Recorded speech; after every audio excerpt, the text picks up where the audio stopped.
원래 이 주제는 3달 전에 다뤘었는데 지금 유비분들 유입도 많고 새로운 서포터인 도화가도 나오는 시점에서 생각을 다시 정리해보는 게 좋을 것 같아 영상을 만들게 됐습니다. 오늘은 짤 같은 거 거의 안 쓰고 편하게 이야기할 테니 라디오 듣듯 들어주시면 좋겠습니다. 먼저 저는 1546바드를 본캐로 키우는 유저입니다. 배럭은 4-5개 정도 굴리고 과금은 크게 하지 않는 그냥 일반적인 유저라 보시면 될 것 같네요. 그리고 바드의 시점이라 홀리나이트를 하시는 분들에겐 안 맞는 부분이 있을 수도 있으니 이 점 미리 양해드립니다. 장점과 단점을 나눠서 이야기해보고 마지막에 총평을 하는 순서로 영상을 구성했습니다. 먼저 장점부터 들어갑니다. 1. 군단장 트라이 난이도가 낮다. 유비라면 트라이 파티에서 군단장을 시작할 텐데 군단장을 처음 가는 입장에서 서폿은 여러모로 유리합니다. 트라이를 가기 전에는 기믹이라 불리는 협동 패턴이 두렵기 마련인데 사실 협동 패턴은 오히려 금방 익숙해집니다. 협동 패턴은 실패하면 말 그대로 공대가 전멸하는 수준이기 때문에 온갖 정신을 끌어모아 집중하기 때문이죠. 근데 사실 우리를 크게 괴롭히는 건 짤 패턴입니다. 짤 패턴은 주요 패턴 외 보스들이 수시로 쓰는 잭 같은 펀치라 보시면 되는데 빈도는 잽이나 파워는 사실 후기라고 보시면 됩니다. 짤 패턴은 협동 패턴과 다르게 랜덤으로 터지기 때문에 숙련이 안 된 입장에서는 대처하는 게 불가능한 수준이죠. 그런데 서폿은 단단합니다. 홀라는 애초에 단단하고 바드는 중갑 착용 성각인을 채용함으로 단단해. 전멸기나 낙사 이런 게 아니라면 죽기가 힘들죠. 게다가 서포터가 주는 실드를 딜러들은 못 받을 수도 있지만 서포터 자신은 100% 받기 때문에 더 유리하기도 하죠. 딜러들은 짤 패턴 하나하나에 생사가 오가지만 서폿은 그냥 쳐맞으면서 실드 주고 힐 주고 해도 포션이 안 부족합니다. 실제로 저는 물몸 딜러인 아르카나로 트라이를 했을 때 레이드를 가는 게 두려울 정도로 고통스러웠는데 바드로 본캐를 바꾸고 레이드의 참맛을 알았습니다. 정리하면 서포터는 군단장에서 생존에 유리하기 때문에 본캐의 숙명인 군단장 트라이를 비교적 쉽게 해낼 수 있다. 입니다. 2. 파티 구지기 쉽다. 이건 트라이에서 반수까지 해당된다고 보면 되겠습니다. 숙련의 경우에는 서폿이 그렇게 부족하다는 생각은 안 들더라고요. 다들 아시다시피 로아에는 서포터 숫자가 많이 부족합니다. 1445레벨 기준으로 딜러가 80%, 서포터가 20%죠. 그래서 서포터는 여유롭게 딜러들 스펙 보고 괜찮아 보이는 파티 골라서 지원하면 1초 만에 칼술하게 됩니다. 특히 서폿 부족 현상은 트라이 구간에서 더 심한데 서폿을 본캐로 잘 안 키워서 그렇습니다.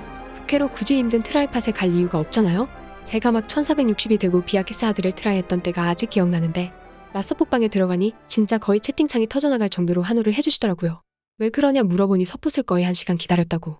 그리고 얼마 전 부캐 딜러로 비아키스를 가는데 30분 동안 서폿이 안 구해져서 결국 딜러끼리 갔던 일도 있었습니다. 서폿이 없으니까 확실히 매콤하긴 하더라고요. 도화가가 출시되면 당분간 이런 현상이 좀 나아지겠지만 서포터라는 게 애초에 취향을 탐으로 장기적으로 봤을 때는 여전히 서포터 부족 현상이 해결되지 않으리라 생각합니다. 그리고 구지기 쉽다는 점은 다음 장점으로 이어집니다. 3.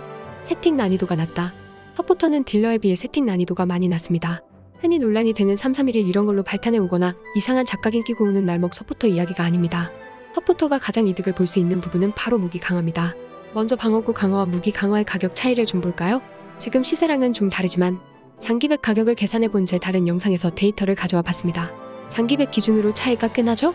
그리고 템레벨 1475에 가는 쿠쿠세이튼을 가려면 딜러들은 최소 무기 20강, 21강은 돼야 하고 방어구도 추가로 올려서 레벨을 넉넉하게 해둬야 파티에 잘 낍니다. 서포터는 어떨까요? 아무 상관이 없습니다. 무기가 몇 강이든 레벨만 맞으면 바로 파티에 낍니다. 이게 왜 그러냐면 서포터가 무기를 올려봐야 딱히 좋을 게 없기 때문이죠.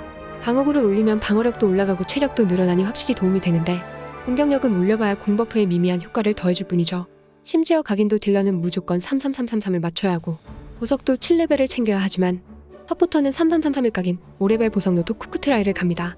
물론 쿠쿠 이상이 되면 서포터들도 자존심상 33333을 맞추고 보석도 챙기는 편이지만 선택을 할 수 있고 없고는 크죠. 그래서 저는 서폿을 본캐로 하면서 감당이 안 될 정도로 빠르게 템 레벨을 올릴 수 있었습니다. 제가 딱히 뭐 현질을 한 것도 아니었는데 매주 가는 군단장이 바뀔 정도였으니까요. 정리하면 서포터는 군단장에서 요구하는 레벨을 딱 맞추기만 하면 파티에 끼는데 무리가 없어 세팅 난이도가 낮다. 게다가 템 레벨뿐 아니라 다른 부분에서도 딜러보다 요구치가 낮다. 입니다. 자, 장점은 이쯤하고 단점으로 넘어가겠습니다. 1. 군단장 이외의 컨텐츠에서 불리함.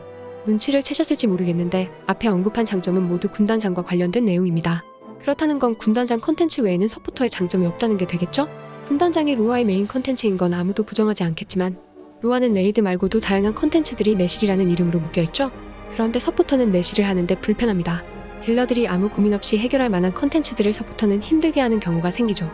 이게 왜 이런 일이 생기냐면 사실 잡목들은 불편하긴 해도 잡을만 합니다. 근데 보스 몬스터를 상대하는 게 너무 힘들어요. 타워 오브 데스티니로 예를 들어보죠. 1490부터 들어갈 수 있는 타워 컨텐츠입니다. 실제로 저는 1490대 타워에 도전했었는데 2층에서 머리가 깨져버렸습니다. 2층에 뭐 용 같은 보스가 나오는데 시간이 다 되도록 용을 못 잡더라고요. 그래서 결국 1540이 넘고 딜각인을 맞춘 뒤 타워에 다시 도전하고 있죠. 스토리를 밀 때도 마찬가지입니다. 파프니카까지는 점핑으로 해결한다 하더라도 벨은 남부와 이번에 새로 나온 노예는 직접 밀어야 하는데 딜 세팅이 안 돼 있다면 상당히 오래 걸릴 겁니다. 앞서 말씀드렸듯 잡목들이야 느리긴 해도 잡으면 그만이지만 보스한테는 딜이 안 들어가서 진짜 골치가 아픕니다. 게다가 보스들이 너무 설쳐댑니다.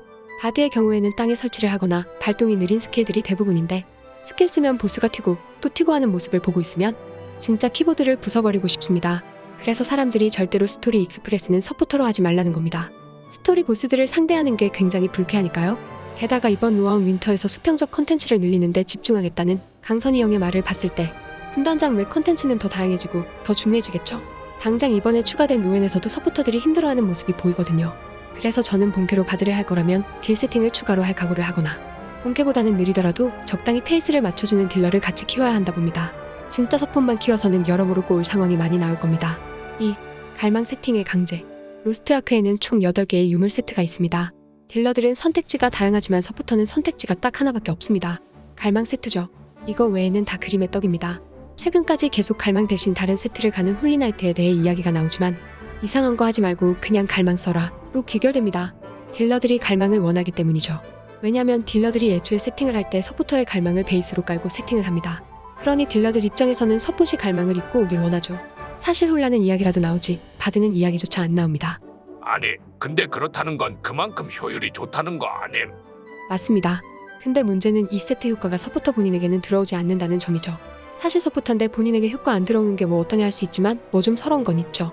위에 언급한 일인 컨텐츠가 불리하다는 점과 맞물려서요. 그리고 선택지가 강제된다는 건 아무래도 좀 낭만 없죠? 3.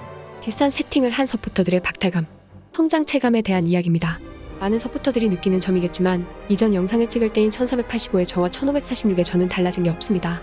딜러들은 템 레벨이 올라가면 딜봉이 차올라 성장을 느낄 수 있지만 서포터는 그렇지 않죠. 그래서 세팅 대충 한 서포들이나 세팅을 알차게 한 서포들이나 별 차이가 없어서 딜러들은 지원하면 스펙을 꼼꼼히 보는 반면 서폿은 그냥 오는 순서대로 받는 경향이 있습니다. 저는 뭐 세팅을 그리 대단하게 하지는 않았지만 세팅을 열심히 한 서포터 유저들은 자기보다 훨씬 스펙이 낮은 서포터가 자기 대신 채용됐다는 점에 속이 쓰릴 수 있죠. 내가 뭐하러 이렇게 투자를 했나 하고요. 그래서 괜찮다는 거임? 안 괜찮다는 거임? 저는 괜찮다 봅니다. 제가 서폿 본캐니까요. 적어도 저는 만족하면서 하고 있단 말이겠죠? 노잼이라는 말이 많은데 저는 의외로 재미도 있습니다. 다만 조건이 있는데 첫 캐릭으로 하면 안 되고 추가로 보조해줄 딜러 캐릭터가 있어야 합니다. 초반에 저는 아르카나로 건져도 하고 타워도 밀고 혼돈의 사선도 도는 등 여러 내 실드를 했기 때문에 바드에 무사히 정착할 수 있지 않았나 싶네요. 군단장 외 컨텐츠에서 불리하다는 건 정말 뼈아픈 단점이긴 하나 트라이팟에서 유리하다는 점과 무엇보다 세팅 비용이 저렴하다는 점이 저에게는 크게 다가오기 때문에 서포터가 취향이라면 고민하지 마시고 해보시는 걸 추천합니다. 오늘 영상은 여기까지. 재미있었다면 좋아요 눌러주시고 채널 둘러보시고 또 올만하다 싶으면 구독도 한번 눌러주시기 바랍니다. 감사합니다.